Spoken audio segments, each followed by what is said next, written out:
Lorsqu'il y a des problèmes de connectivité dans un environnement NAT, il est souvent très difficile de déterminer la cause du problème. Voici des étapes pour vérifier si le NAT fonctionne. Tout d'abord, il faudrait commencer par vérifier si les translations se déroulent sans problème. La commande showIPNAT translation affiche la table NAT du routeur. Debug IPNAT permet de vérifier les translations en direct. Show Access List vérifie que l'ACL associé à la commande NAT comprend bien l'ensemble des réseaux qui doivent être NATés. Et la commande showIPNAT statistique permet de vérifier que les interfaces du routeur sont correctement définies en inside et outside.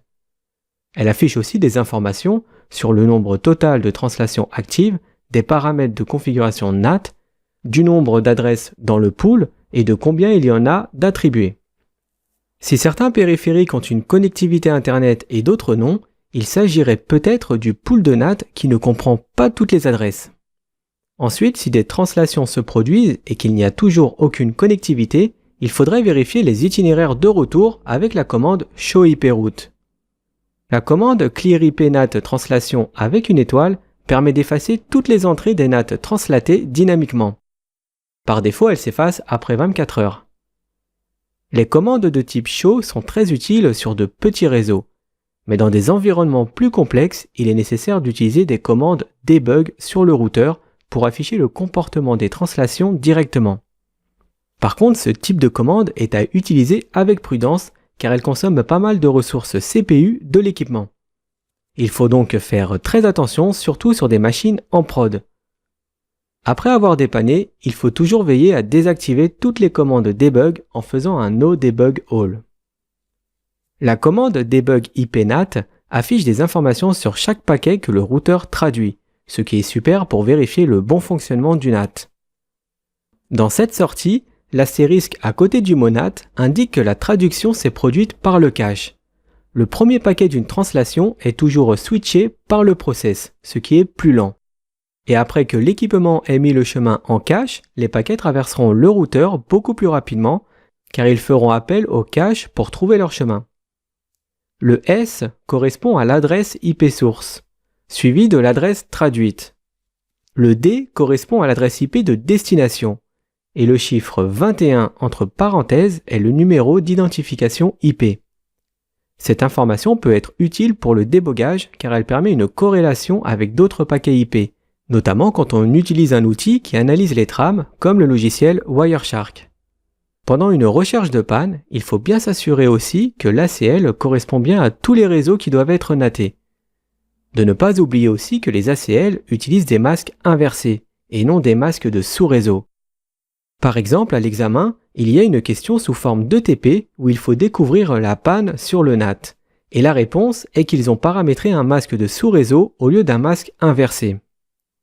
Pour revenir au dépannage, si malgré toutes ces vérifications les translations ne se produisent toujours pas, il faudra alors vérifier que le routeur distant possède bien une route de retour vers l'adresse qui est traduite. Si on ne fait aucune traduction d'adresse réseau ou de port, on ne serait pas capable d'accéder à Internet depuis le PC de chez nous. Ou alors seule une personne par box Internet pourrait y accéder. Dans les années 80, il y a eu ce qu'on appelle le boom Internet.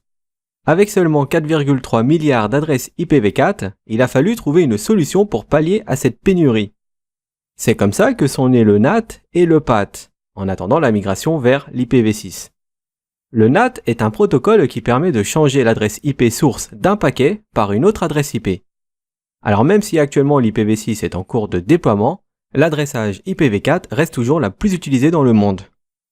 Toutes les entreprises et même nos box Internet utilisent le NAT.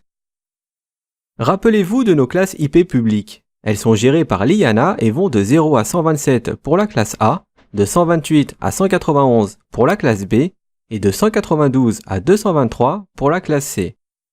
La classe E est réservée et la classe D est pour le multicast. Eh bien, la solution a été d'extraire une partie de ces adresses publiques pour les réserver en adresses privées.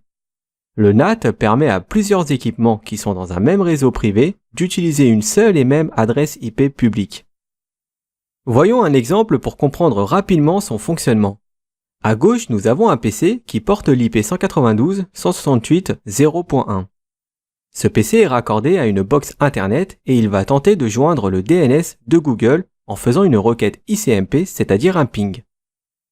Le PC envoie donc le paquet au routeur avec comme destination le DNS de Google et en source sa propre adresse IP. Comme l'IP du PC fait partie d'une adresse privée, donc non routable sur Internet, la box va modifier celle-ci et y mettre sa propre adresse publique. Elle va donc faire ce qu'on appelle une translation d'IP. De cette façon, le paquet arrivera bien à sa destination. Et pour le chemin retour, le routeur remettra l'IP du PC pour qu'il puisse recevoir la réponse du DNS de Google.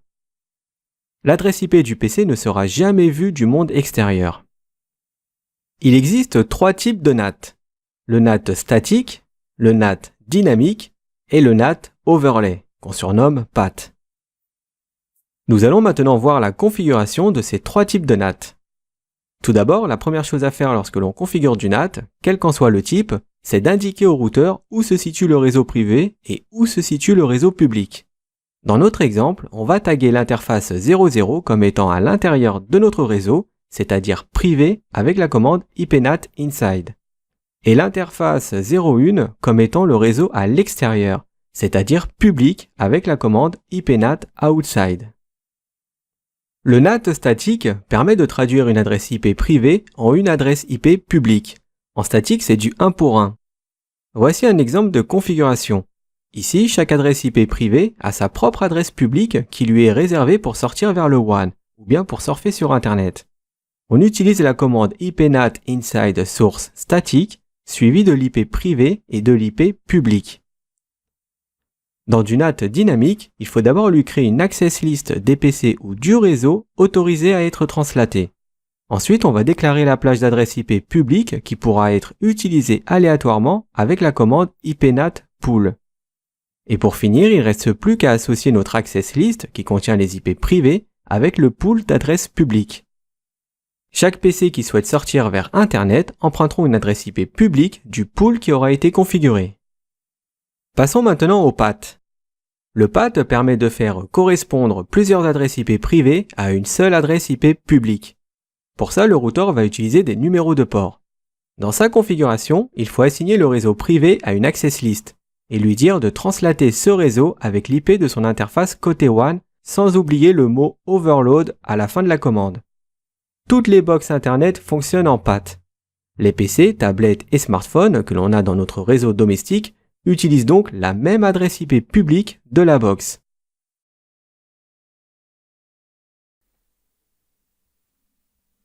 Dans un LAN, il existe 3 types de couches. Il y a la couche d'accès qui fournit des points d'extrémité. C'est ici que les utilisateurs ont un accès direct au réseau. Il y a la couche de distribution qui regroupe la couche d'accès et fournit en plus une connectivité au service. Et la couche Core qui donne une connectivité pour les couches de distribution. Très utile dans des environnements LAN de grande taille. Une entreprise peut très bien fonctionner qu'avec 2 couches ou avec les 3. Par exemple, un site qui occupe un seul bâtiment n'aura besoin que des couches d'accès et de distribution, alors qu'une entreprise de plusieurs bâtiments aura probablement besoin des 3 couches. La couche d'accès, c'est pour les périphériques de terminaison ou d'extrémité qui sont connectés au réseau. Elle fournit une connectivité filaire et sans fil et contient aussi des fonctionnalités et services qui garantissent la sécurité et le bon fonctionnement du réseau.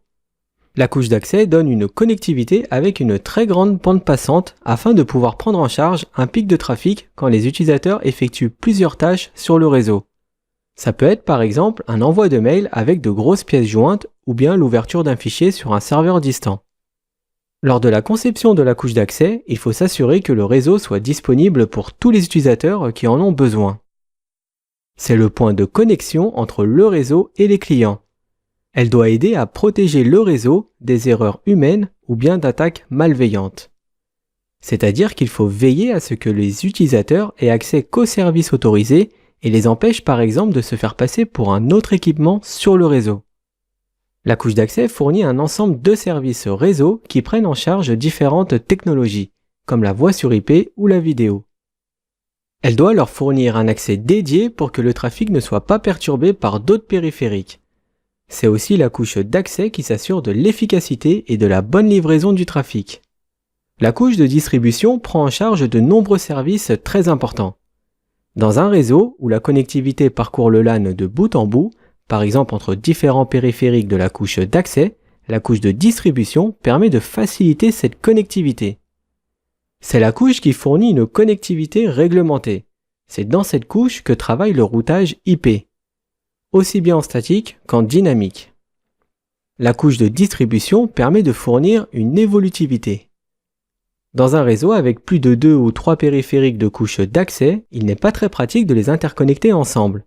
Eh bien, la couche de distribution sert de point d'agrégation pour les switches de la couche d'accès, ce qui permet de réduire les coûts d'exploitation en rendant le réseau plus efficace.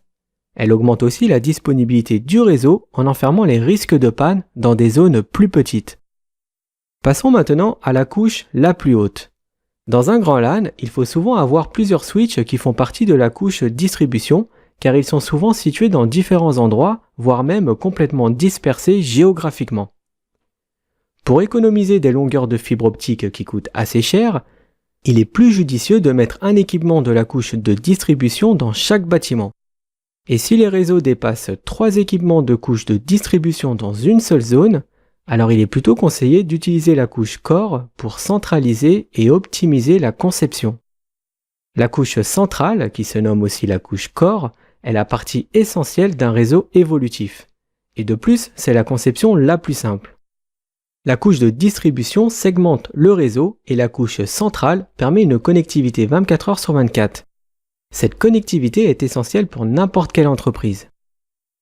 Un réseau mal conçu peut faire augmenter fortement les coûts de gestion provoqués par plusieurs indisponibilités du réseau. Et une mauvaise performance affecte directement les utilisateurs finaux et leurs accès à différentes ressources.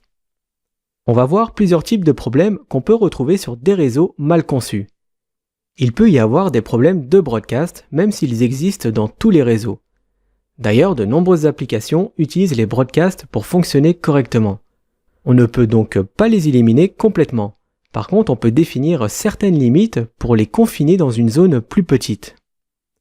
On peut aussi rencontrer des difficultés de gestion, car avec un réseau mal conçu et mal documenté, les flux de trafic peuvent être difficilement identifiables, ce qui rend très difficile la maintenance et la résolution de problèmes.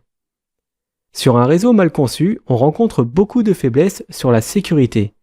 Si le réseau a été conçu avec peu d'attention sur la sécurité, alors la couche d'accès pourrait provoquer de gros soucis sur l'ensemble du réseau. Et on peut avoir divers problèmes plus ou moins étendus. L'une des raisons principales d'implémenter dès le début une bonne architecture de réseau est de minimiser l'étendue des problèmes lorsqu'ils interviennent.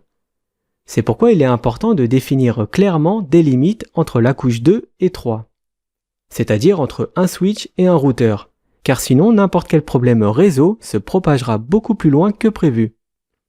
Un réseau mal conçu a toujours un effet négatif. Ça devient un fardeau pour le support, mais c'est aussi un gouffre financier pour n'importe quelle entreprise.